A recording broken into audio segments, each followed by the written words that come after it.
Efeito Mandela, um fenômeno que não tem muita explicação, surgiu com grande força e atrai a curiosidade de muita gente até os dias de hoje. Embora existam icebergs dedicados a comentar diversos casos em que esse fenômeno acontece, eu decidi pesquisar mais a fundo sobre essa história e sobre o acontecimento principal que deu até mesmo o nome da teoria. Deixe seu like e inscrição para que possamos conferir a fundo o bizarro mundo do efeito Mandela.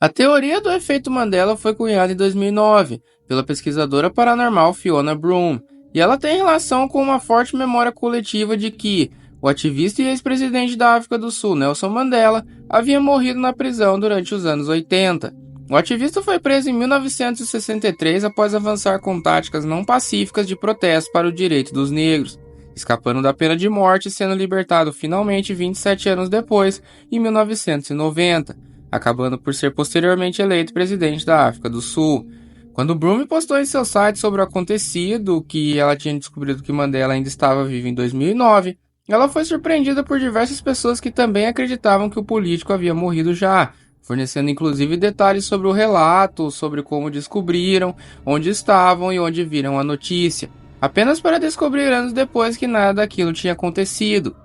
É interessante destacar que Broome coloca veementemente que o efeito Mandela não é um caso de memória falsa, e que toda tentativa de provar que isso é apenas um erro de memória mina a teoria e as evidências que ela tem, sendo que, segundo ela, é uma prova cabal da existência de múltiplos universos que se relacionam de alguma forma durante o tempo, tendo uma evasão de linhas temporais em diferentes acontecimentos, mas mostrando que em um universo não pode simplesmente sobrescrever outro, sendo o efeito Mandela um residual de um universo que previamente conhecemos, que vivemos nele, mas que fomos retirados ou que algum evento simplesmente alterou isso.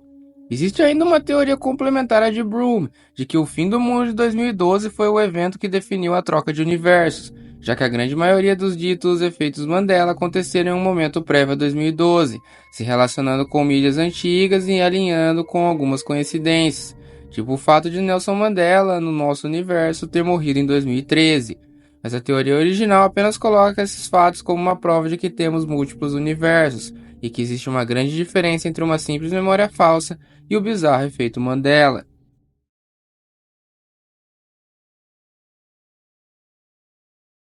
Partindo desse princípio de Broome, temos muitas coisas que foram consideradas Mandela, mas que na verdade são apenas casos de memória falsa. Podemos riscar essa linha considerando que para algo ser um efeito Mandela, ele precisa de uma grande memória coletiva associada a ele, e pouco ou nenhum traço de verdade no universo atual, o que já elimina um monte de coisas que as pessoas consideram como parte desse círculo. Começando pela música do Queen, We Are The Champions, que muita gente se recorda do vocalista Freddie Mercury e encerrar a música com um verso final em Off The World. Algo que não acontece na versão de estúdio da música, mas que acontecia com grande frequência na versão ao vivo do show.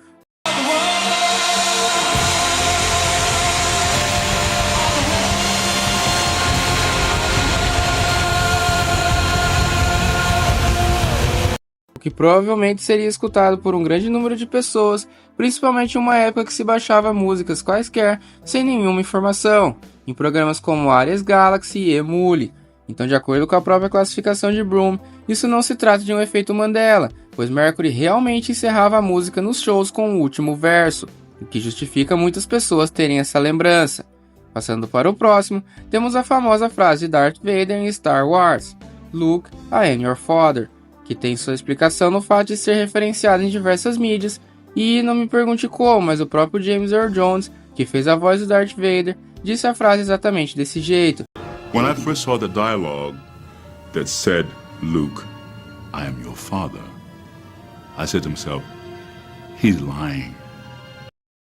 Provando que replicar ela dessa maneira, para quem estiver assistindo, entende a referência a Star Wars, já que se disser que é pai de alguém, pode não remeter a esse momento do cinema de primeira. Ainda existe o caso da famosa frase de Morfeu no filme Matrix, que foi simplesmente associada ao pegar uma frase que o personagem falaria, dado seu estilo de lírica no idioma original, com uma cena que enquadra bem seu rosto, algo que era bem comum no início da era dos memes da internet.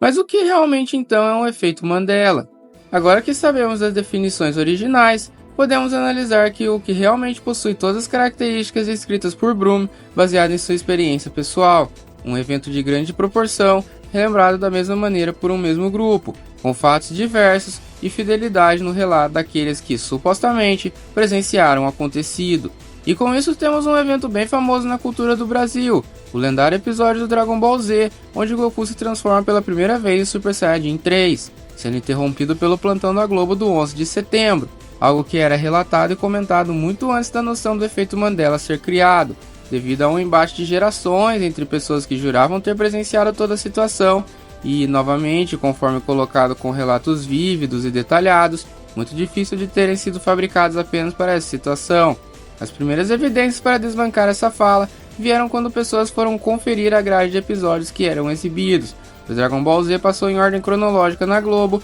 o que gerou a informação de que, caso o anime fosse exibido nesse dia, teria sido exibido o episódio 237, chamado Vegeta luta por seus entes queridos, com o episódio do Goku virando Super Saiyajin 3, sendo 245, chamado simplesmente de o Super Saiyajin 3. Ainda assim, persistiu a ideia de que o episódio real a ser exibido seria o do Super Saiyajin 3, e que o plantão da Globo simplesmente cortou este momento. Foi só quando se popularizou o conhecimento sobre o efeito Mandela que tivemos respostas mais acentuadas sobre o assunto, incluindo a própria emissora indo caçar nos seus arquivos a grade de programação do dia, revivendo o evento e mostrando por meio de seus documentos internos que o plantão da Globo na verdade interrompeu a transmissão do programa Garrafinha, com Dragon Ball Z sequer sendo exibido no dia, já que o plantão entrou às 9h15 e o anime ia ao ar apenas 2 horas depois, às 11h15. Porém, eu sempre achei que essa explicação faltou considerar a programação de emissoras afiliadas, que pode ser diferente conforme a praça,